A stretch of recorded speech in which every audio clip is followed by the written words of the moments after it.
red zone کائنات چکو ہے وہ دربار رسالت ہے بس پھر ٹھنڈے ٹھار ہو گئے میں کہا کوئی اور ہونے تھوڑے ریڈ زون نو منن والے اسی خود کائنات وچ ریڈ زون منیا جتھے رب نے فرمایا اچھی آواز نہیں کرنی ہے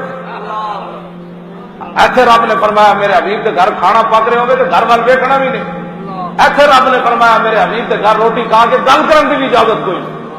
ایتھے ریڈ زون ہے صدیق اکبر نو کئی سپ لڑے صدیق اکبر انج بھی نہ کیتا کدھر میں انج کیتا تے رب دی طرف حکم آ جانا ہے صدیق تینوں اپنی جان دا خیال سی میرے نبی دی نیند دا خیال نہیں سی اے ریڈ زون ہے کائنات کیوں جی ایتھے مولا علی دی اثر دی نماز چلی گئی مولا علی انج بھی نہیں کیتا کہ حضور اٹھو نماز جا رہی مولا علی نو پتہ سی ریڈ زون ہے جیسے میں انج کیتا تے ادھر حکم آ جانا ہے تینوں نماز دا خیال سی میرے نبی دی نیند دا خیال نہیں سی ہوتے کہاں خلیل و بنا کعبہ و منا اولاد والے صاحبی سب تیرے گھر کی ہے اور مولا علی نے واری تیری نیند پر نماز